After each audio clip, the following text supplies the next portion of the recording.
Bienvenida a Paco Ramírez, titular de este espacio informativo.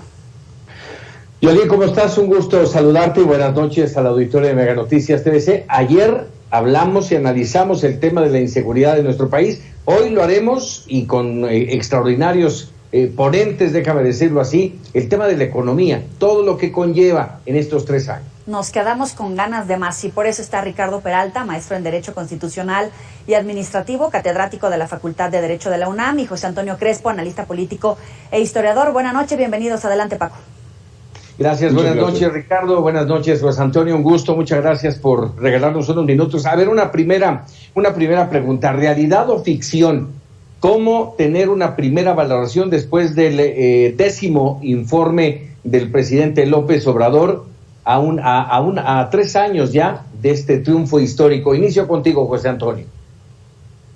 Sí, yo sí creo que hay una distancia muy fuerte. Siempre la ha habido, pero se mantiene así, entre el discurso presidencial, el discurso oficial y lo que está pasando en la realidad. Y de hecho eso refleja un poco también la polarización que prevalece en nuestra sociedad, de las dos posturas básicas, quienes están con el gobierno, quienes están a gusto con lo que está pasando, y quienes son críticos, disidentes, quienes no coinciden en que las cosas van bien.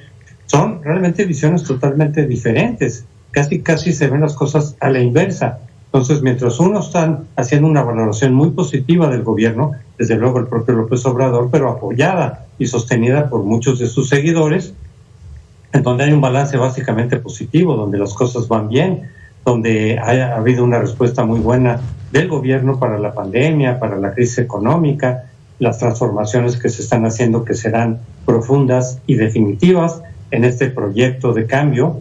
Y del otro lado, pues las cosas no se ven muy bien. Del otro lado se ve que las cosas están saliendo de control, que no hubo un manejo adecuado de la pandemia, que tampoco hay una estrategia contracíclica adecuada a lo que se requería para enfrentar la crisis económica, que la seguridad se está disparando y saliendo de control en mayor medida que en anteriores gobiernos. En fin, son dos visiones muy distintas que efectivamente pareciera que son alternas, es decir, la realidad va por un lado y el discurso oficial va por otro lado. Ricardo, ¿cuál es tu versión? ¿Realidad o ficción lo que estamos viviendo? Más que mi versión, querido Paco, audiencia que nos ve, hay que tomar en consideración solamente incluso lo que ayer mismo comenté en relación al resultado electoral del pasado 6 de junio. Esa polarización que habla José Antonio Crespo no es una polarización de una visión genérica. Hoy por hoy, la enorme mayoría de los mexicanos, no solamente desde el 2018, con el 53% de la mayoría del electorado que eligió este gobierno, sino se refrenda esa confianza, ese apoyo al gobierno del presidente López Obrador el pasado 6 de junio, se refrenda en las urnas de nueva cuenta. Esa polarización que se ha referido en muchos medios de comunicación no es más que la verdadera ficción. La polarización es la ficción, la realidad es lo que hoy se está cosechando desde el inicio de este gobierno, con un poder adquisitivo más palpable, con una campaña de vacunación que en Baja California ya es del 100% de la población y donde se ha mantenido un número de enfermos y de recuperados a comparación mundial dentro de la expectativa que se prometió desde el principio. Y por supuesto esa polarización ha sido parte también de una campaña mediática desde el punto de vista político para denostar los buenos resultados de este gobierno. En efecto, quienes no han estado de acuerdo y que incluso no votaron por este gobierno, pues es normal y es congruente que sigan opinando en contra de este gobierno porque estuvieron acostumbrados precisamente a los gobiernos neoliberales. Hoy por hoy, incluso aquellos que no votaron por el presidente López Obrador se han convencido de que esta fue la mejor ruta de gobierno. No fue un cambio de gobierno, fue un cambio de régimen. Por primera vez en la historia, la legítima y auténtica democracia se dio en el 2018. Ojalá que en el 2000 se hubiera dado con Vicente Fox, el peor presidente de la historia de México, pero por fin, hoy en esta ocasión, se está dando un cambio de régimen auténtico. Ricardo, pero sí ha habido un recorte en la brecha de desigualdad económica. ¿De verdad se ha logrado reducir la pobreza en México, independientemente de la pandemia que evidentemente afectó a todo el mundo, pero con las acciones que se ha tomado, verdaderamente se ha alcanzado o se ha acercado al objetivo que había planteado el presidente? Sin duda. Nada más habrá que observar el aumento del 44% del salario mínimo. Esto, al final del sexenio, al final de este año, el crecimiento económico se verá. Jamás en la historia de México, y aquí tengo unas cifras que quisiera señalar para no equivocarme y las voy a leer, quisiera señalar que precisamente en este tercer año, la Comisión Nacional de Salarios Mínimos informó que se incrementó no solamente esto que ya mencioné, sino este propio 2021 se incrementó en un 15% más el salario mínimo y por ende el poder adquisitivo de los mexicanos.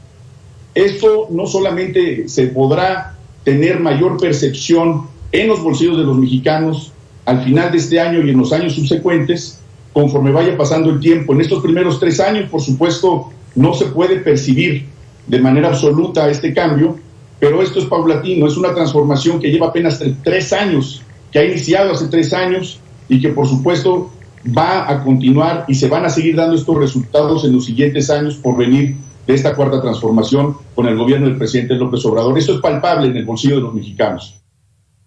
¿De acuerdo? Sí, aprovecho, es que no se te alcanzó a escuchar, Yoli, y aprovecho para decirles, están en libertad en este momento, a partir de este momento, de interrumpir, de interpelar, de, si no están de acuerdo, decirlo. José Antonio, ¿estás de acuerdo? Porque yo le agregaría a esto que acaba de decir Ricardo, me llama la atención, 67 millones de pobres, 15 millones más. Sí, tal vez por la pandemia, pero son 15 millones más de pobres en el país. Yo diría esto, desde luego aquí estamos viendo lo que yo señalaba, visiones totalmente contrarias, una muy positiva, otras bastante críticas y no tan optimistas sobre lo que está pasando en el país. Pues cada quien puede ver la realidad que quiere, por supuesto, pero por ejemplo, yo sí creo que va a haber un debate muy difícil de resolver en términos racionales, en términos formales, de cómo evaluar la pandemia, porque es obvio que, por ejemplo, 10 o 12 millones de pobres más, o la cifra que finalmente se termine, pero pongámosle 9 millones de pobres más, es cierto, por un lado los críticos muy radicales dicen es un resultado del mal gobierno.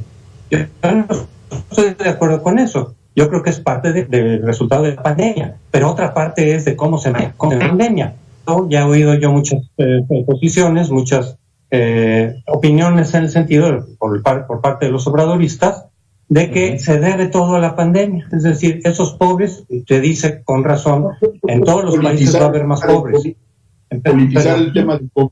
En esta información que dilucidar y diferenciar entre el resultado de la pandemia, que es real, que no es responsabilidad del gobierno, y qué parte de eso es resultado de una mala decisión o una mala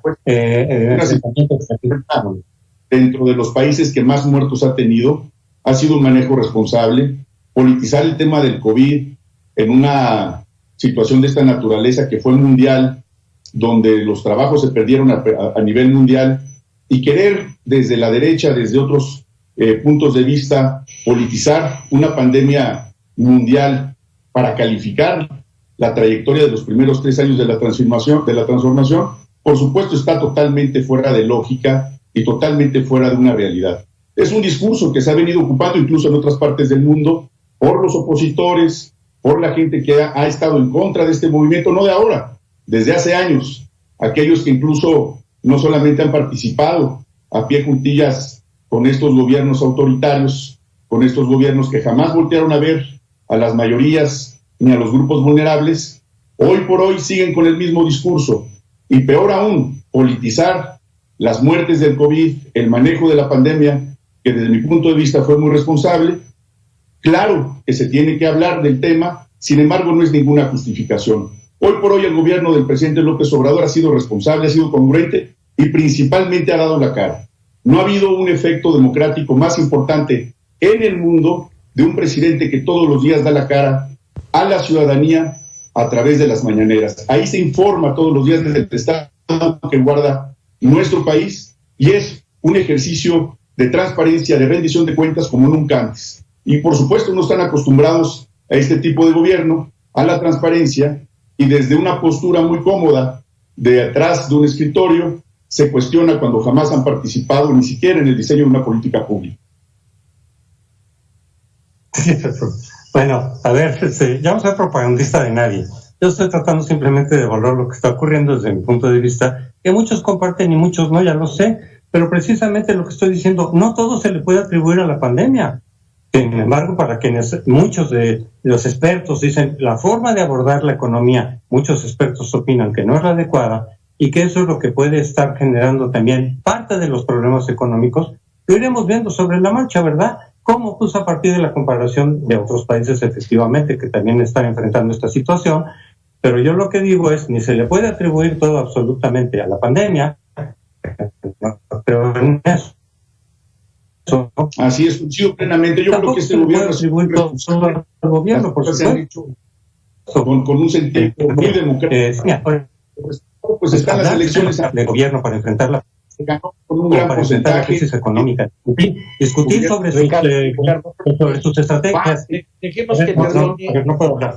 Todos aquellos que no estén de acuerdo. Es muy reconocible y muy respetable el punto de vista. Sin embargo, la gente lo ha demostrado en las urnas, la gente está contenta con este gobierno, la economía ha tenido un manejo muy responsable. Yo no estoy diciendo que no esté contenta, eso es otra cosa. No estoy diciendo que no esté contenta. Una parte está contenta y la otra parte no está contenta. Por ejemplo, las propias elecciones se pueden leer de muchas maneras. A ver, lo voy a dejar que hable porque si no, no se entiende nada. Adelante. José Antonio, ¿se va a alcanzar el pronóstico de crecimiento de 6%? No se escuchó tu pregunta, por favor. Yo creo que no, pero también, de nueva cuenta, se va a decir con razón, yo no estoy excluyendo, que la pandemia desde luego que estorbó. El indicador que tenemos antes de la pandemia es de un solo año, el primer año, que cayó del 2% que había de promedio en el último año, en los últimos años, al 0%. Pero es un solo año. De ahí podemos concluir que de no haber habido pandemia las cosas hubieran seguido así de mal. No necesariamente. En muchos otros gobiernos neoliberales el primer año también cayó el crecimiento y después se recuperó. Entonces no sabemos qué hubiera pasado. Sí sabemos que la pandemia estorba a la economía y de nuevo ahí va a ser difícil dilucidar entre qué parte de los resultados económicos que tengamos, que desde el punto de vista de los economistas no son muy bonitos, no son muy esperanzadores, qué parte es responsabilidad de la propia pandemia y qué parte es responsabilidad de las políticas económicas del gobierno. Eso no va a ser fácil de dilucidar, va a ser un debate constante entre de un lado y del otro, y habrá que ver los indicadores, habrá que ver sobre todo la comparación con otros países para ver qué tan rápido, por ejemplo, se recuperan o qué tanto se recuperan otras economías respecto a la de México, que siguieron, digamos, una estrategia contracíclica muy distinta. Le dedicaron un porcentaje bastante elevado en algunos casos del Producto Interno Bruto. En México es menor al 1% en el Producto Interno Bruto. ¿Cómo va a resultar eso? Lo iremos viendo. Pero yo insisto en lo electoral. El hecho de que la gente vote en un sentido o en otro no demuestra necesariamente que las cosas estén bien hechas. Las razones por las cuales la gente vota por un partido o por otro son múltiples. Pero también desde allá hay varias lecturas posibles. Por ejemplo, en la elección federal, en relación a diferencia de lo que ocurrió en muchos de los estados, pues Morena recibió 34% del voto. Entonces también eso podría darte una lectura de decir, oye, 34% votó por Morena a nivel federal, los demás votaron por otros partidos. ¿Cómo lo evaluamos? No es una mayoría aplastante, desde luego. No solamente la economía se ha mantenido, sino la propia simpatía de la gente por el movimiento, y la gente lo ve en sus bolsillos reflejados. Los 957,000 empleos recuperados precisamente este año de pandemia, cuando se perdieron 1,235,000, precisamente también por la pandemia, se recuperó prácticamente el 80% de esas plazas de trabajo fijas en plena pandemia. Eso habla de la confianza en el gobierno, habla del buen manejo de la economía. Va a continuar este crecimiento Esperemos que de nueva cuenta no venga una pandemia como está ocurriendo en otras partes del mundo. Y sin duda seguirá de la mejor manera y de la manera más responsable y sobre todo transparente, como se ha hecho desde el principio. En este entorno de lo que estás mencionando, Ricardo, y también para José Antonio, ¿cómo hablar? O sea, aumentos de salarios, recuperación, dice Ricardo, del empleo de 1,200. Ayer el presidente decía que todavía faltaban 400,000 y que en 3 meses los tendremos. ¿Cómo ver en este entorno que haya un índice de pobreza laboral de 50 millones de mexicanos? Ese entorno que refieres, Paco, y hay que reconocerlo, es también parte de las políticas que eventualmente se diseñaron y se ejecutaron en los últimos 36 años de este periodo neoliberal, que fue un insulto para México, fue un insulto para los ciudadanos. Estos 50 millones, si no son 50, son 60 millones de mexicanos. México se convirtió en una fábrica de pobres. Por eso fue tan urgente este cambio democrático en el 2018, porque fue el hartazgo y un grito de auxilio, un grito de hambre del Estado mexicano y un grito de cambio de esta transformación que hoy se está haciendo y que además modifica de fondo el orden político, social y económico de todos los mexicanos. Sin embargo, esta cifra que tú refieres se va a ver disminuida con el tiempo, precisamente con las medidas que se están tomando en cuenta para el desarrollo humano. Se trata de una economía moral que ha propuesto el presidente López Obrador, que ha propiciado que el desarrollo humano esté por encima incluso del propio Producto Interno Bruto. Hoy tenemos que pensar más en el desarrollo de la economía popular, más allá de la macroeconomía, que es parte del proyecto de esta nación que se ha propiciado y que la gente sigue apoyando, como ya lo he mencionado. Ahora en el último resultado electoral, más del 34% del electorado votó por esta opción, por Morena, y se ve no solamente a nivel estatal, sino también a nivel municipal. Se ganaron más de 19 congresos estatales y también, por supuesto, una mayoría muy importante en el Congreso Federal.